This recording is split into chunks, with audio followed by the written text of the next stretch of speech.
꼬리를 물고 나오는 UFO 이야기. 1948년 그렇지 프로젝트가 수립된 이후 지난 46년 동안 언론 매체들은 연방정부의 관료주의에 발맞추어 이 세상에서 미확인 비행 물체 UFO에 관한 이야기들을 잠재우려고 노력해왔다.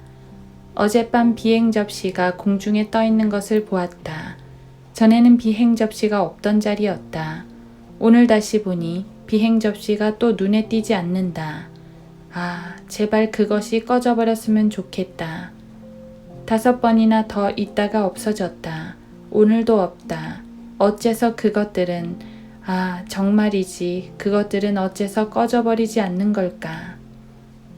분명 정치가 개입돼 있는 것이 틀림없다. UFO 승무원이 시어러 변호사에게 했다는 충고를 보라.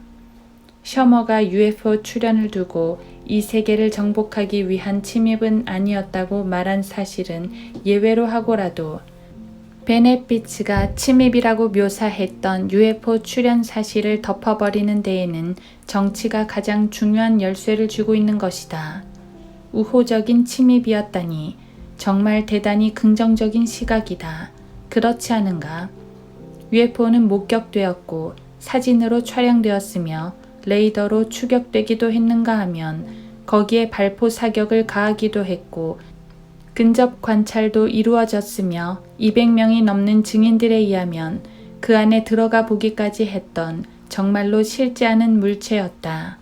그 안에 들어가 보기까지 했다는 이 마지막 증언을 무시해버린다면 그리고 200명이 넘는 그 증인들이 거짓말을 한 것이라고 가정해버린다면 그것은 곧 자기가 남에게 잘 속아 넘어가는 사람인지라 신문에 난 것이라면 무엇이든 다 믿는다는 것을 인정하는 결과밖에 안 된다. 필요하다면 안에 들어가 보기까지 했다는 이 마지막 증언들을 당장이라도 갖다 보여주겠다. UFO에 관한 성경의 언급이나 역사적, 과학적 문서들이 워낙 생생하기 때문에 그 존재를 부정한다는 것은 마치 활화산을 병마개로 막아버리려는 것과 같다. 진짜 실상은 블루북 프로젝트 이후 1960년에 미 공군이 발표한 공식 견해와는 정확하게 반대된다고 필자는 개인적으로 생각한다. 대학 교육을 받았다는 사람이 1900년 이후에 나타났던 수백 대의 UFO의 존재를 믿지 못한다면 그 사람은 정신과 치료를 받을 필요가 있다고 나는 권고하는 바이다. 그런 사람은 바위덩이에 묶여 바다에 던져진 사람과 같다. 늘 그렇듯이 성경은 이 문제에 대해서도 100년 내지 3000년은 앞서서 이미 언급하고 있다. BC 860년의 이사야는 마차와 관련된 아주 특이한 타작기구에 대해서 서술하고 있다. 그 타작기구는 곡식이 아니라 사람들을 빻고 마차는 불병거로 표현되고 있다. 타작은 예수 그리스도께서 재림하실 때 일어난다고 돼 있다.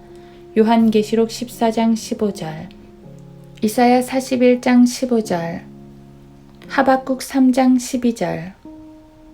다윗은 적을 쳐부수기 위해 하나님께서 자기보다 먼저 가 계시던 곳으로 가서 뽕나무들 꼭대기에서 걸어가는 소리를 들으라는 명령을 받는다. 사무엘 하 5장 24절. 그 후 여러 해 뒤 BC 600년에 에스겔은 포로로 사로잡혀 있을 때 너무나도 분명하게 하늘을 나르는 단을 보았는데 거기에는 한 사람이 앉아 있었다. 마치 타작기구처럼 라고 서술하고 있다.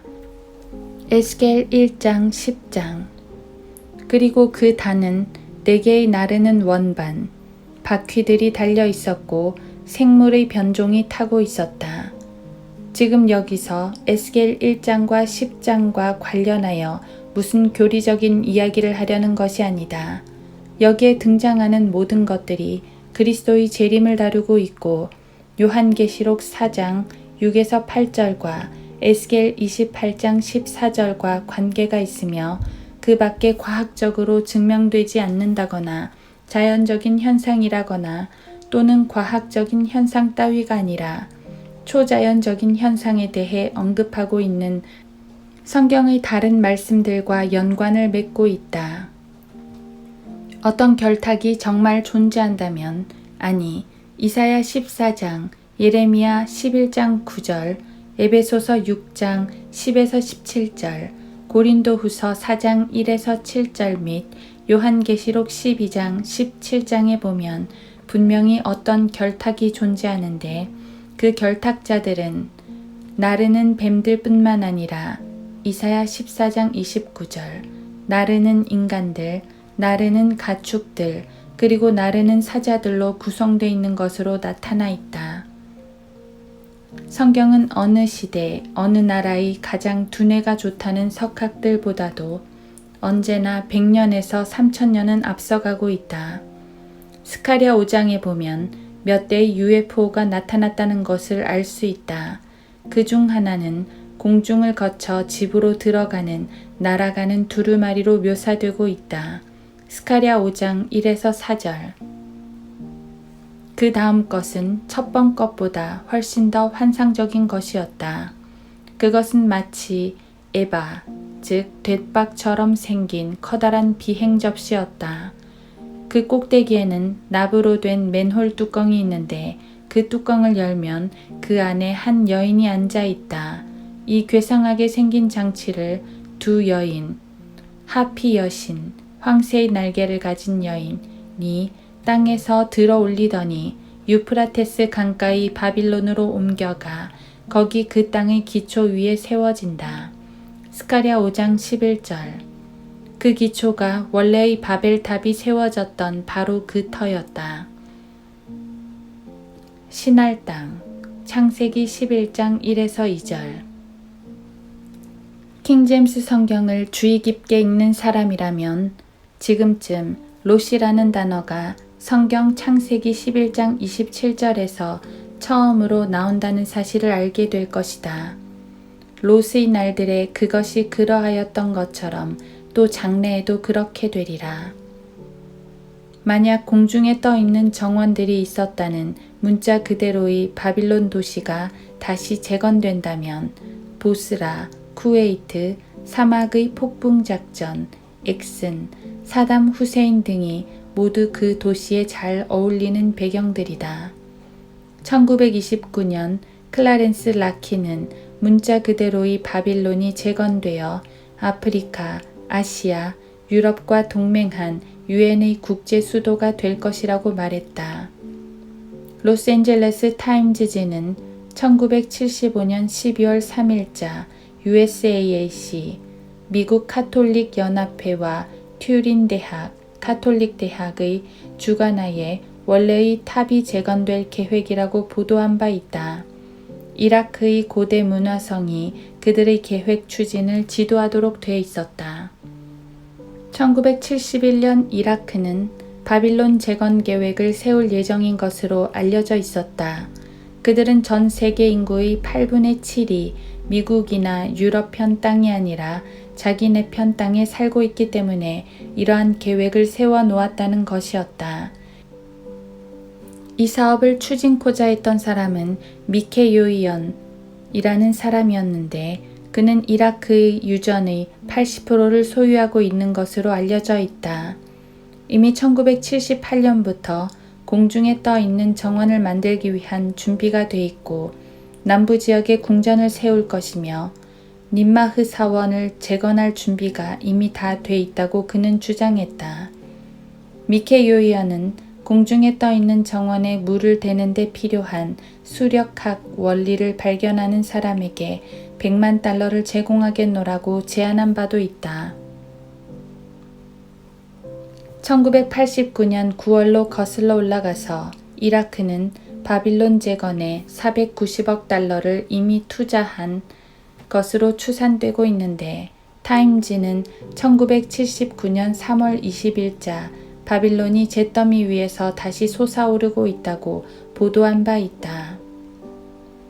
이 계획이 문자 그대로 성사되든 실패하든 간에 사담 후세인과 또 그와 손잡고 있는 로마 카톨릭 해외 대사 및 로마 카톨릭 국내 하수인들 그리고 이스라엘에 대적하는 반셈족 가톨릭 세력들은 시대적으로 볼 때 아주 시의적절한 때를 맞이하고 있다. 그들은 지금 아담이 창조되었던 곳에서 아주 가까운 장소인 창세기 2장 14절의 언저리쯤에 와 있는 것이다. 역사는 아주 정확하게 돌고 돌아 지금 여기까지 온 것이다. 창세기 2장 1에서 7절을 읽은 다음에는 12절에서 언급되고 있는 금에 대해 눈여겨보라. 말씀의 내용은 하나님께서 흙으로 사람을 지으셨다고 되어 있다. 금으로 사람을 지으신 것이 아니었다. 그러나 거기에 금이 있었다. 황금 이미지가 하나님께는 얼마나 혐오스러운 것인지 대하여 출애굽기 32장, 특히 금을 입힌 우상이 하나님께 얼마나 가증스러운 것인지에 대해서 잘 유의해 두라. 신명기 7장 25에서 26절, 29장 17절, 이사야 2장 20절, 13장 12절, 30장 22절, 31장 7절, 46장 6에서 10절, 예레미야 10장 4에서 6절 등. 여기서 다시 말하거니와 에스겔에 나오는 바퀴들이 분명히 생명을 가진 존재였다고 해서 에스겔 1장 20에서 21절, 인간이 옛날 한때 지금 무기물이라고 알려진 어떤 물질과 관련이 있다는 말을 우리가 함부로 해서는 안 된다. 지금 인간이 원래의 광채를 회복할 수 있는 유일한 길은 살아있는 돌로 지은 살아있는 도성에 들어가는 일이다. 베드로전서 2장 15절, 요한계시록 21장 18절. 그 도성은 금으로 되어 있다. 요한계시록 21장. 이것만으로도 충분하지 않은가? 이제 역사를 거슬러 내려와 1957년 10월 15일로 와보자. 빌라스 보아스라는 이름을 가진 23세의 브라질 농부가 우주에서 온 외계인들에게 납치되어 UFO 안으로 끌려 들어갔었다고 주장했다. 그에 의하면 그 괴상한 생물들이 개가 짖거나 캥캥거릴 때 내는 소리와 비슷한 소리를 내며 의사소통을 했다고 한다. 그뿐만이 아니다. 그는 또 샴푸를 사용하지 않는 백금색 머리의 여자와 성관계를 가졌는데 그 여자는 돌리 파튼 같은 미녀도 아니었고 진 할로우나 마릴린 멀로 같은 늘씬한 여자도 아니었다는 것이다. 겨드랑이에는 빨간색 털이 나 있고 두 눈은 사팔뜨기였다. 그와 같은 에로틱한 스타트rek적 만남은 다 좋았는데 한 가지 기분 잡치는 일이 있었다면 그것은 그 여자가 짐승이 으르렁거릴 때 내는 그런 소리를 내는 점이었다고 보아스는 말했다. 역시 짐승의 돌연변이 종이었던 것이다. 납치자들은 빌라스에게 두 가지 생체 실험을 했고 그는 피하 조직 두 군데를 드러내게 되었다. 그리고 턱에 몇 개의 패취를 부착했다. 나중에 검사해 보니 빌라스의 몸에서는 3개월 동안 독성을 방출할 수 있을 정도의 방사선이 검출되었다고 올라보 티 폰테스 박사는 확언했다. 지금 우리가 하고 있는 이런 이야기들이 다 무슨 이야기들인가?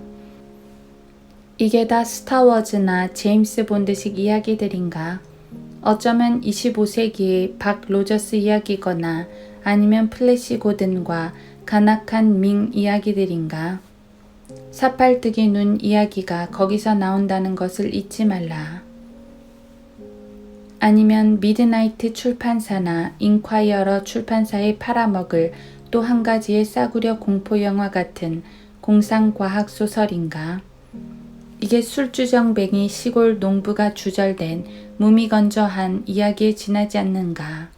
만일 그렇다고 친다면 그럼 멕시코의 호세 보니아라는 사람이 차텍하우스 관축서에서 촬영한 사진에 대해서는 뭐라고 말할 텐가? 사랑하는 자들이여, 이 일은 벌써 제1차 세계대전이 터지기 31년 전에 일어났던 일이 아닌가? 호세 보니아는 시가처럼 생겼고 비행선처럼 움직이는 150대의 단단한 물체가 편대를 이루고 태양을 가로질러 비행하고 있는 광경을 촬영하였다. 관측기구라고, 새벽 하늘에 떠오른 금성이었다고, 인광이었다고, 늪지대에서 피어오른 가스였다고, 천만의 말씀. 만일 그게 가스였다 하더라도 그 가스는 CIA나 BATF, DEA, FBI, CFR, EPA, NSA, 국방성, NAAS 같은 기관에서 퍼뜨린 가스였고 또 CBS, NBA, ABC, CNN, 공영방송국, 타임, 라이프, 뉴스위크, 옴니, 내셔널 지오그래픽, 포춘, 피플 및 가스 주머니에서 나온 것이었을 것이다. 다 알다시피 UFO는 브라질 사람이 사용할 수 있도록 누군가가 카메라를 발명하기 훨씬 오래전에 존재했고 그에 관한 이야기가 지금까지 꼬리를 물고 흘러나오고 있는 것이다. 예컨대 2000년 전으로 되돌아가 키케로와 플리니 시대로 한번 올라가 보자. 키케로는 신성에서 이렇게 말했다. 2개의 태양이 보였다. 그리고 밤의 태양이 보였을 때 이건 또 무슨 학설인가? 밤의 태양이라니. 소음이 들렸다. 그리고 하늘이 갈라지고 거기서 이상한 둥근 물체들이 나타났다. 공군과 국방성 그리고 CIA와 미 우주항공국 NASA가 수행한 시그마 프로젝트나 그렇지 프로젝트, 블루북 프로젝트 등을 통하여 조사된 공식 보고서들에 따르면 키케로는 정신병자였다. 역사 기록들을 보면 위에 열거한 모든 정부기관들 그리고 추가로 케이프 케네디, 휴스턴 우주센터, FBI, AAAS는 한결같이 형편없는 천치기관들임을 알 수 있고 1945년 즈음부터는 매우 왜곡된 녀석들이 돼버렸다. 키케로 시대 이후로 UFO는 둥근 태양, 둥근 불덩이 또는 둥근 달 등으로 묘사돼 왔다.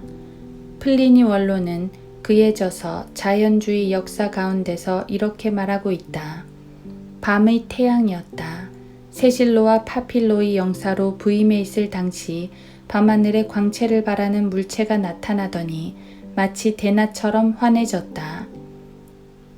지도미조와 지 파니오 영사관 내에 3개의 달이 동시에 나타나 처음에는 별이더니 땅에 가까이 접근하면서 섬광을 발하며 점점 커지다가 달만큼 커졌을 때 구름 낀 날의 햇빛같이 빛을 발했다. 그리고는 마치 횃불처럼 하늘로 되돌아갔다. 만약 이 늙은 원로 플리니가 오늘날의 우주과학자나 우주공학 기술자들만큼 두뇌가 명석한 지성이었다면 그는 그것이 무엇이었는지 알았으리라. 그것은 불 속에 던진 에어로졸 깡통이 폭발하는 순간 그 모닥불로 덤벼드는 개똥벌레였던 것이다. 숨길 수 없이 분명하게 그것은 둥근 원반이었고 나르는 접시였다. 플리니는 카톨릭 분자 CIA나 카톨릭 분자 FBI나 카톨릭 분자 IRS를 그렇게 녹록하게 놓아주지 않는다. 그는 계속해서 말한다. 에이칠로와 지 포르시오의 날에 우유 같은 핏빛 비가 내렸고 루카니아 지방에 살점과 쇠조각 소낙비가 쏟아졌다. 저런 우주선 조종사가 창밖으로 행성 위에 무얼 내버리기나 했단 말인가. 배에는 현창이 있다. 그 현창을 통해서 쓰레기를 내버릴 수가 있다. 누군가가 또는 무엇인가가 제1차 십자군 시대보다 벌써 1000년 전에 이 지구상에 쓰레기를 내버리고 있었던 것이다. 성경에서는 rain이라는 단어가 명사로서 뿐만 아니라 형용사로도 사용되고 있거니와 비가 단순히 빗물만을 의미하는 것은 아니다. 성경에 보면 개구리가 비 오듯 떨어지고 빵, 우박, 심지어 불까지도 비 오듯 쏟아져 내렸다. 창세기 19장 24절, 출애굽기 9장 23절, 시편 78편 24, 27절. 키케로나 플리니처럼 모세도 환각에 시달리고 있었단 말인가? 그게 아니면 20세기 시대의 인간이 정신 나간 것인가? 하루 24시간 꿈나라 속에 살고 있는 수많은 주정뱅이들과 이러쿵저러쿵 얘기하느니 차라리 역사 기록들을 들여다보기로 하자. 1892년 알라바마주 콜버그시에 뱀장어들이 하늘에서 무더기로 쏟아져 내린 일이 있었다. 이 뱀장어들은 태평양에만 서식하는 종류의 물고기였다. 그런데 이 사건에 대해 누구 한 사람 뉴스로 보도하거나 한마디라도 코멘트했던가? 미국에서는 성인 10명 중 9명이 신문을 읽는다. 미국 가정의 75%가 1541개 도시에서 하루 300종 가까이 발행되는 그 일간 신문들을 구독하고 있다. 그런데도 아무 언급이 없었단 말인가? 사설도 없고 조사조차도 안 했다고. 수도 워싱턴에만 3,508명의 기자가 있고 편집인이다, 특집 기사 작성자다, 카메라맨이다, 통신원이다, 논설위원이다, 뉴스 분석가다, 그리고 무슨 전화통신원들이다 하는 사람들 16,000명이 그들과 함께 일하고 있다. 그들 중 39%가 여자들이다. 그런데도 그 사건에 대한 단 한 줄의 기사도 신문에 나지 않았단 말인가? 글쎄 그거야 뭐. 콜버그 사건은 벌써 1892년에 일어났던 일인데 뭐. 현대는 모든 게 달라졌으니 하고 얼버무릴 것인가?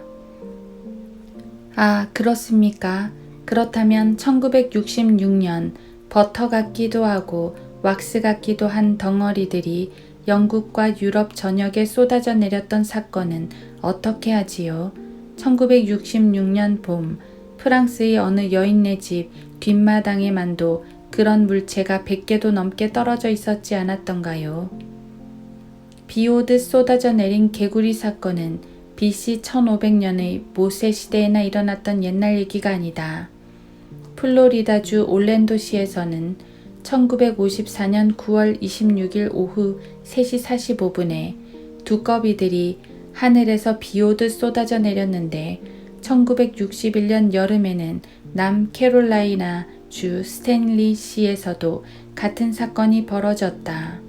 미시간주 사기노시에 살던 한 여자 빅터 미튼 여사가 머리에 무엇인가 차갑고 물컹한 물체가 공중에서 떨어졌는데 나중에 보니 길이가 8인치나 되는 펄떡펄떡 뛰는 농어였다. 인도의 알라바드시에서도 물고기같이 생긴 물체가 하늘에서 떨어진 사건이 일어났다. 그 물고기들은 마치 크래커 과자처럼 바싹 말라 있었는데 불에 올려놓았더니 피로 변했다. 1832년에는 인조 화학솜 같은 호박색 레진이 러시아에서 떨어져 내렸다. 약 600평방피트나 되는 지역에 걸쳐 떨어졌는데 어떤 곳은 땅이 2인치나 움푹 패였다. 우리가 지금 화제로 삼고 있는 주제에 대해 이야기를 계속하자. 프랭크 에드워즈가 쓴 이방인의 세계들에 보면 다음과 같은 이야기들이 나온다. 조지아주 도슨시에 1866년 봄비가 쏟아져 내리고 있었는데 하늘에는 구름 한 점 없었다. 2. 남부 캘리포니아의 찰스톤에서는 어떤 한 집에만 3시간 동안 비가 쏟아져 내렸다. 3. 핏빛보다 더 진한 붉은색 비가 신시내티의 에드 무츠씨 소유 토지 위에 내렸다. 1955년 7월 27일. 붉은색, 핑크색, 그리고 초록색 구름이 그의 집 위로 지나가면서 그런 일이 일어났다. 그런 비가 내린 뒤 밤사이에 복숭아 나무 6그루가 죽었고 나무 주위의 모든 풀들이 죽고 말았다. 미 공군 전문가들이 그 사건을 조사했지만 전혀 알 수 없는 일이라고 고백했다. 4. 캘리포니아주 뷰트군에서는 1878년 9월 11일 메기떼와 민물농어떼가 하늘에서 쏟아져 내렸다. 4년 뒤 영국 웨체스터시에서는 개와 소라 그리고 달팽이들이 비 퍼붓듯 쏟아져 내렸다. 크로머 가든즈 거리 한가운데로 걸어가노라면 이러한 해산물들이 발에 밟혀 걸을 수가 없을 지경이었다. 이런 일은 이미 70년 전에 일어났던 일이라 없던 일로 치부해버릴 것인가. 천만에 필자가 한번 슬쩍 속임수를 써보았다. 그 해산물 비 사건은 1981년 5월 28일에 일어났던 일이다. 1981년이라면 19,000명의 언론인들이 살고 있던 때다. 그런데도 뉴스 한마디 내보냈던가. 5. 1841년에는 캘리포니아주 토스시와 켄터키주 바스군에 고기덩어리와 피가 비 퍼붓듯 쏟아져 내렸다. 이 사건에 대해서 내쉬빌 대학의 화학 교수 트루스트 교수가 보고서를 작성했는데 그는 테네시주 레바논시의 WP 스타일시로부터 이 사건에 대한 보고를 받았던 것이다. 레바논시에서 동쪽으로 5마일쯤 되는 곳에 붉은색 구름이 끼더니 거기서 이런 비가 내렸다. 고깃덩이와 피는 길이 반마일, 폭 75야드에 이르는 지역에 비 오듯 떨어져 내렸는데 전체 무게가 수백 파운드나 되었다. 그래도 AD 30년경의 옛날 플리니가 돈 사람이라고 하겠는가? 아니면 미신적이었다고 말하겠는가? 과학적 안목이 결여되어 있었다고 말하겠는가? 5. 버지니아주 리치먼드시에서는 클로버리어 근처의 G.W. 바제트씨 소유 농장에 누군가가 공중에서 고깃덩이와 피를 쏟아내 던졌다는 보고가 있었다. 이 사건은 1850년의 성금요일에 일어났다. 이 비는 두께가 약 8분의 1인치쯤 되게 포를 뜬 고깃덩이로 되어 있었다. 조사해보니 인간의 근육과 인간의 간과 인간의 심장 밑부분의 인육으로 판명되었다. 뉴스 한마디 1945년 뒤에라도 1955년 이후에도 아무 말 없었다. 검은 것은 아름답다이니까 살점과 피가 우리들 머리 위로 쏟아져 내리고 있는데도 그게 다른 것도 아니고 내 살점이고 내 피인데도 인간의 살점이고 인간의 피인데도 누군가가 도살당하고 있는 것이다. 그릇에 철철 넘쳐 흘러 허리쯤에까지 쌓이도록 더 많은 사건이 계속 터져 나와야만 그때 가서 슬슬 움직여 볼 작정인가. 1956년 3월 날짜에 유의해 두기 바란다. 어느 화창한 봄날 조나단 P. 루테트라는 아주 재수없는 육군 상사 하나가 윌리엄 커닝햄 대위와 함께 정찰 임무를 띠고 화이트 미사일 기지 주위를 순찰 나가게 되었다. 순찰 중 두 사람은 한때 산등성이를 사이에 두고 200-300피트 정도 떨어져 있게 되었다. 4-5분 뒤 커닝햄 대위는 비명소리를 들었다. 둔덕 너머로 달려가 보니 공중에 뜬 채 멈춰 있는 은백색 원반이 보였다. 그 원반에서 뻗어나온 기계손이 루테트 상사를 끌어올리고 있었다. 루테트 상사가 원반 안으로 끌려 들어가자 그 원반은 곧 이륙해 사라져버렸다. 당연히 대위는 보고서를 올렸고 군이 사흘 동안 루테트 상사를 찾아 수색을 했다. 사흘간의 수색 끝에 상사가 납치된 장소 약 10마일 떨어진 곳에서 그들은 상사의 발가벗겨진 시체를 찾아냈는데 그 근처에서 또 상사의 시체를 뜯어먹고 죽은 육식성 조류들의 시체가 10여 마리 널려 있는 게 발견되었다. 상사의 혀와 턱 아랫 부분이 잘려나가 있었고 두 눈과 항문 전체가 잘려나가 있었다. 그러나 그 근처 어디에도 핏자국은 발견되지 않았다. 앨런 그린스판이나 제시 잭슨, 강 리치나 사라 브래디, 테드 케네디나 로렐 토마스, 자넷 레노나 챗 헌트리, 바바라 윌터스, 메첸바움 상원의원 같은 사람들이 이 소름 끼치는 사건에 대해서 뭐라고 말했던가? 전혀 한마디 말도 없었다. FBI 두목 프리히는 미안하다. 살인사건은 그들이 다룰 업무가 아니니까.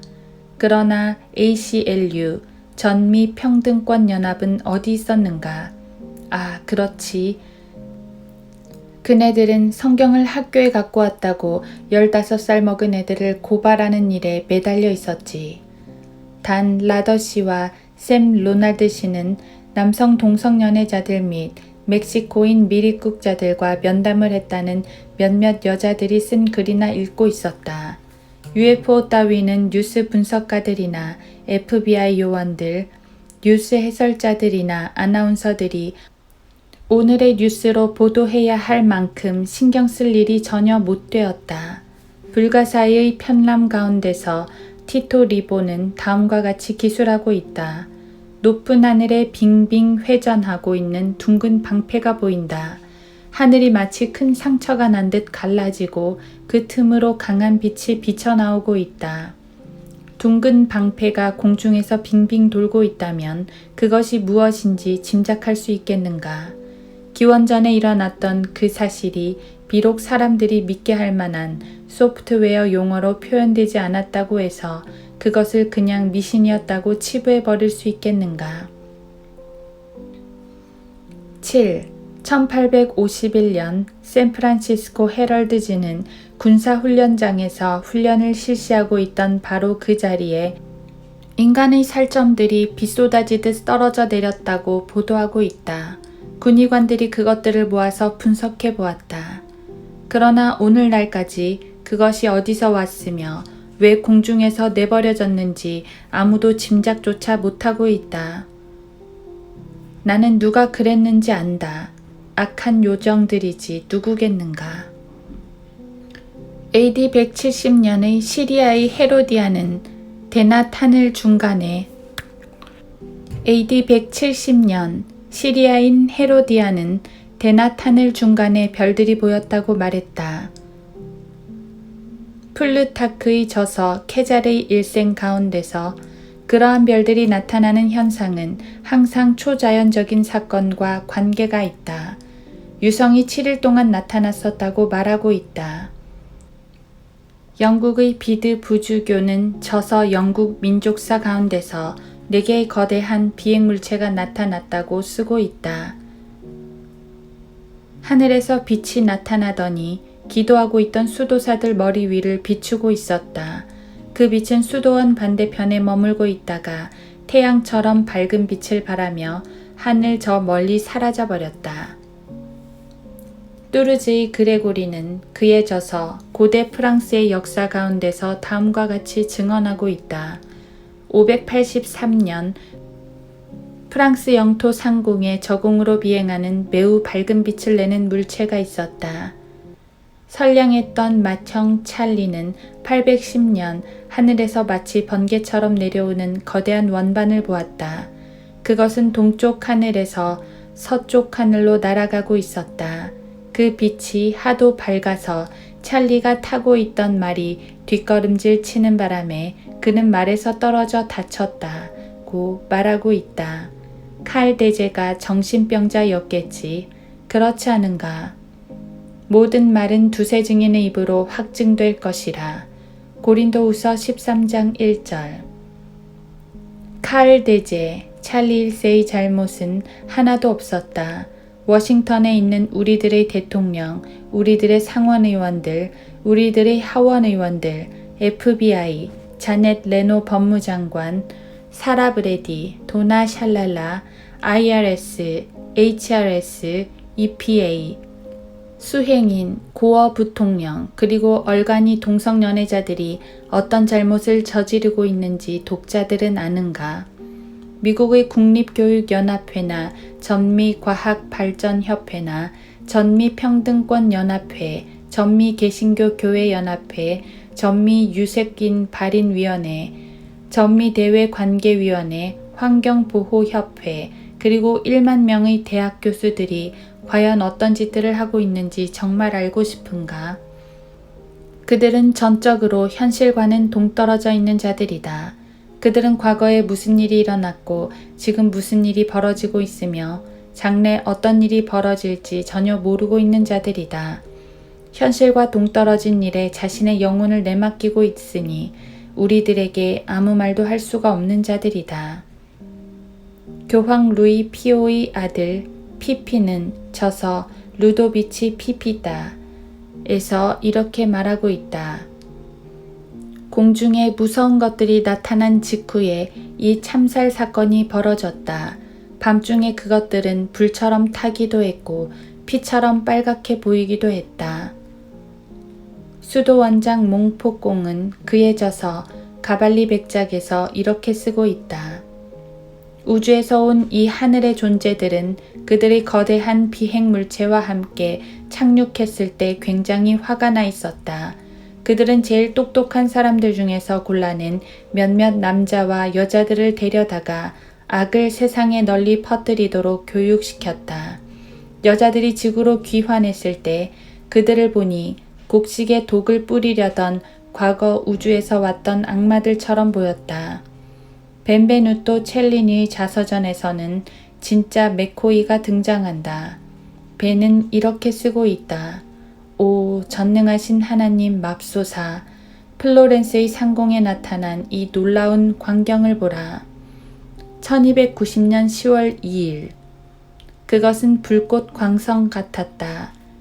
거대한 빛을 번쩍이며 반지처럼 생긴 은백색 물체가 천천히 날고 있었다. 그는 계속해서 1548년에 둥그런 불덩이가 튜린지아 상공에서 폭발하듯 하면서 응결된 피같이 생긴 물체를 떨어뜨리고 있었다고 기록하고 있다. 1577년 비엔나 상공에도 괴상한 기계들이 빛을 발하며 날아갔다. 폴란드와 독일에도 초록색 태양, 빨간색 태양, 그리고 붉은 용들과 불타는 원반이라 불렸던 물체들이 나타났었다. 둥근 기계, 나르는 원반, 그리고 반지 모양의 빛이 1547년, 1558년, 1566년, 그리고 1697년에도 오스트리아와 독일 및 스위스에 나타나기도 했다. 모든 말은 두세 증인의 입으로 확증될 것이라. 고린도후서 13장 1절.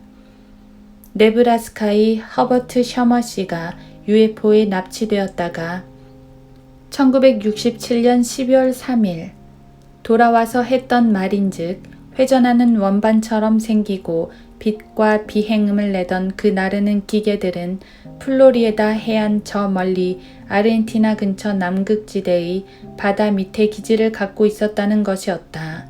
그는 또 말하기를 이 기계들은 16세기에도 목격되었거니와 마그네슘으로 만들어졌고 수정 모양의 회전자를 포함해서 두 개의 원통한 기둥형 발전기에 연결된 가역적 전자기 시스템 방식으로 운전되고 있었다고 전한다. 그리고 그 비행체는 중력을 역행할 수 있었으며 물질 제어 능력과 굴광력을 갖고 있었다고 한다.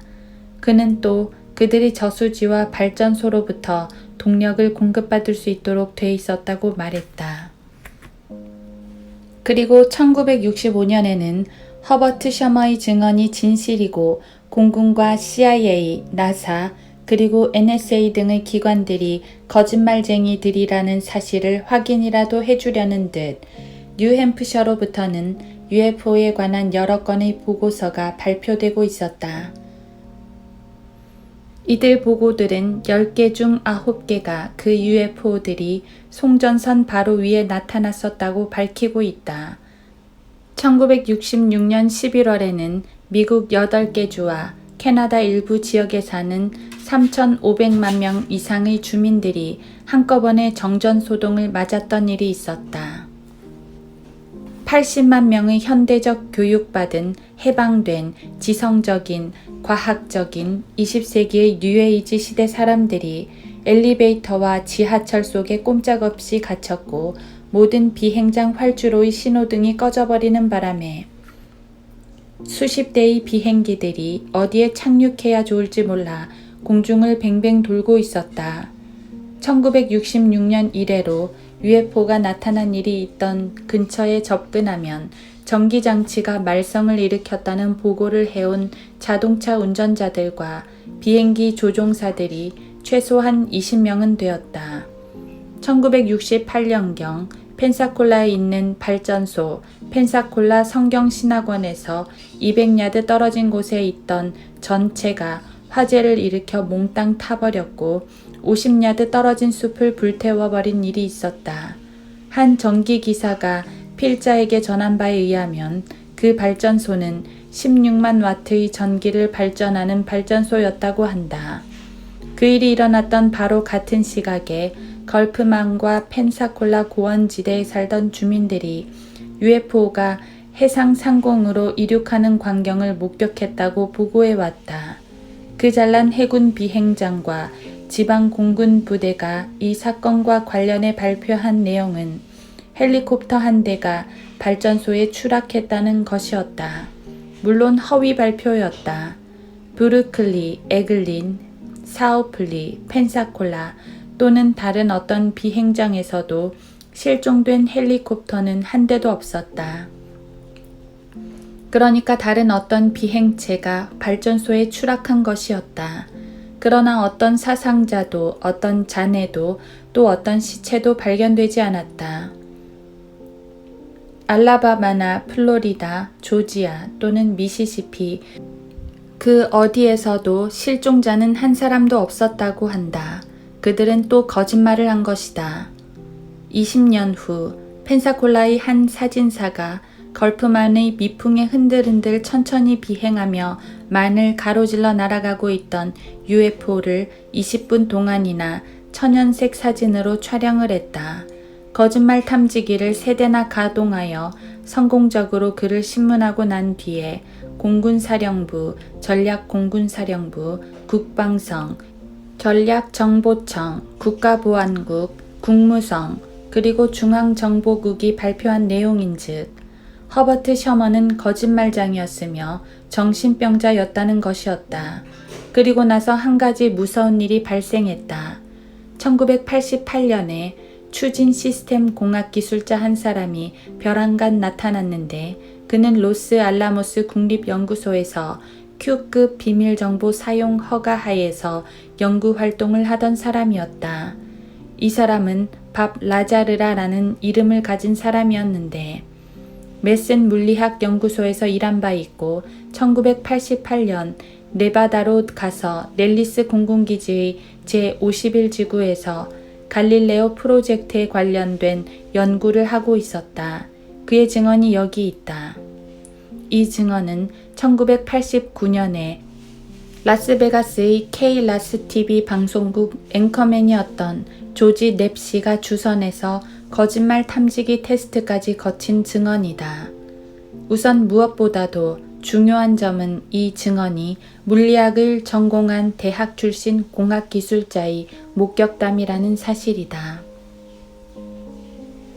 그는 반응로와 중력 추진 시스템에 대한 후방기술 지원 분야에 있어서 그 전반부를 연구하는 임무를 부여받은 뒤 20세기의 UFO에 관하여 연구활동을 했던 사람이다. UFO와 관련하여 CBS, NBC, ABC, CNN 등의 TV 방송국과 라이프지, 타임지, 그리고 뉴스위크지 등의 언론들이 키케로와 플리니, 플루타크와 헤로디안, 알퀸 및 비드 부주교에 대해서 과연 그토록 비난을 퍼부을 수 있는지에 대해서 알아보기로 하자. 1. 그 원반은 전혀 파손되지 않았다. 2. 중무장한 경비병들이 도처에 깔려 있었다. 보안 상태가 숨막힐 정도로 위압적이었다. 3. UFO는 높이가 15피트, 폭이 52피트였다. 4. 천정 높이는 5피트 11인치였다. 5. 그 물체의 각 부분을 이어붙인 접합 부위가 눈에 띄지 않았고 볼트나 리벳 같은 것은 없었다. 물체는 금속 물질로 돼 있는 것처럼 보였다. 6. 반응로에서는 반물질이 생성되고 있었다. 7. 반응로는 직경이 18인치, 높이가 12인치였고 비행 접시 중심부에 자리 잡고 있었다. 8. 반응로는 양성자를 방출하고 있었고 열을 전기로 전환하고 있었다. 9. 99%의 동력 효율을 내고 있었다. 인간에게는 그렇게 고효율성 동력을 내는 기술이 전혀 없다. 10. 반응로는 전혀 알려지지 않은 물질을 연료로 사용하고 있었다. 11.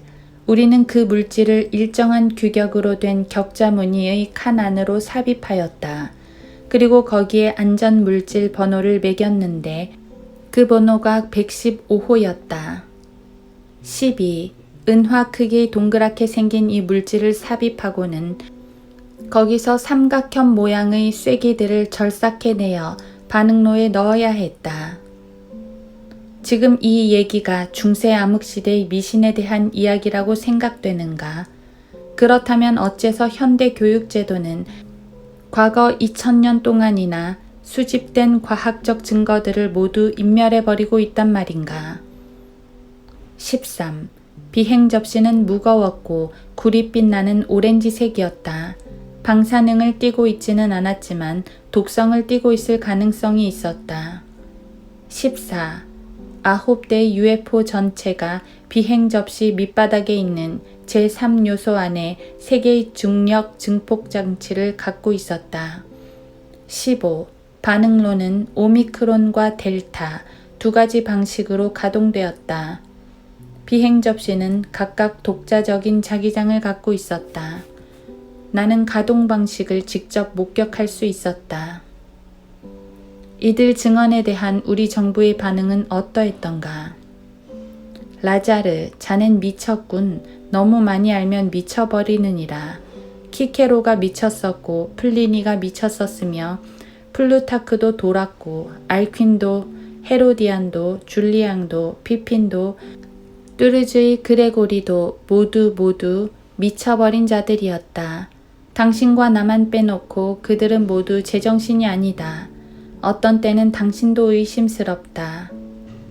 미국의 주요 언론 매체들, 그리고 미국의 연방정부 관리들, 또 그리고 전미교육연합회의 고위직에 앉아있는 관리들, 또 그리고 대중들에게 널리 알려진 미국의 종교 지도자들에 의하면 지금까지 이 책에서 필자가 나열했던 모든 증언들이 기만적인 거짓말이라는 것이다.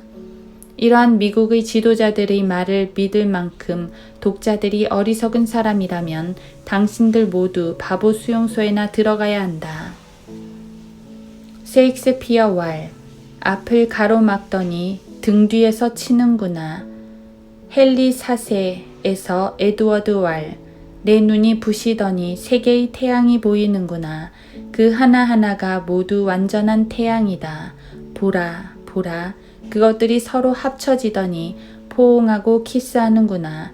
이젠 한 개의 등불, 한 개의 태양이 되었도다.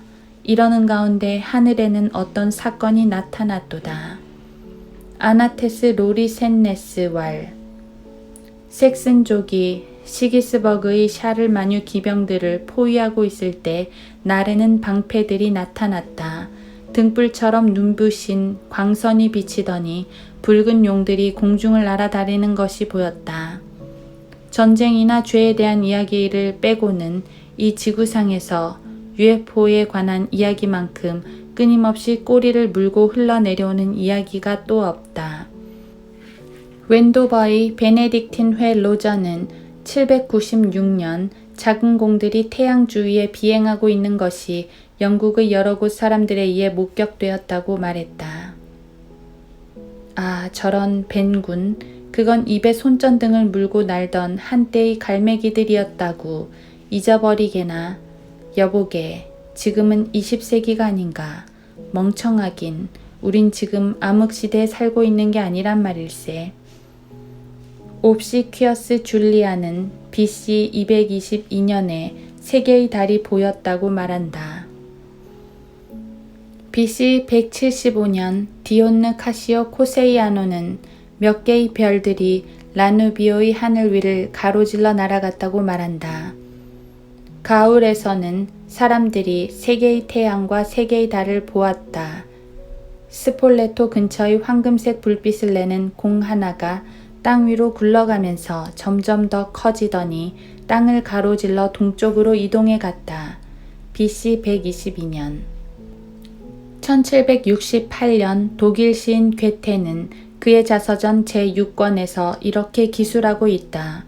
원통형으로 생긴 물체 속에서 단계적으로 수없이 많은 불빛이 나왔다.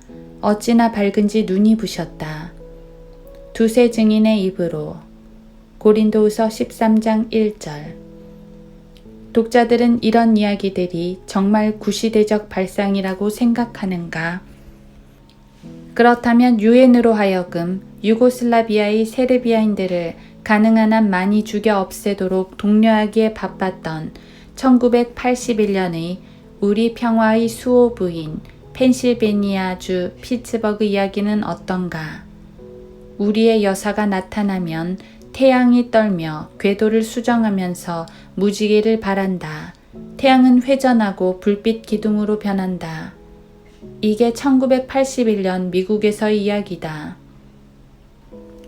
예수님을 따르는 일이 쉽지 않다는 사실을 증명하기 위해서도 성도착 행위는 우리가 짊어져야 될 십자가이다 라고 말했던 일당들이 한 말이다. 1987년 2월 23일. 거기 실린 글은 로마 카톨릭의 성도착증 환자들에 관한 것이었다. 전에 카톨릭 사제였던 사이프 신부는 거룩한 신부들의 25%가 성도착증 환자들이라고 말했다. 다른 의사들에 의하면 그것도 틀린 말이라고 한다. 25%가 아니라 40%는 되리라는 것이었다. 자, 그럼 마지막으로 저 잘난 또 한 사람의 로마 카톨릭 교도 뱃사람 크리스 콜럼버스를 보자. 그는 1492년 푸른 바다를 항해하고 있었다. 미국의 학교 선생들 치고 크리스가 1492년 10월 13일 밤 10시 자기 배 선실로 숨어 들어가 버린 일에 관하여 미국의 소년 소녀들이 알기 원하는 사람은 아무도 없었다. 그 당시 콜럼버스는 페드로 구티에레즈라는 상급 선원 한 사람과 함께 공중에 올라갔다 내려왔다 하는 불빛을 보았다. 그 불빛은 밤중에 여러 번 스쳐 지나가는 광선처럼 갑자기 나타났다.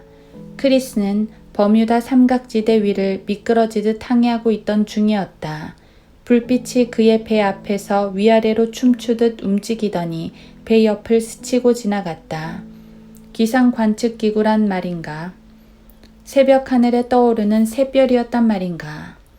무선 송신기에 나오는 빨간 불빛이었단 말인가? 아니면 입에 플래시라이트를 물고 주변을 날고 있던 갈매기에 지나지 않았을까?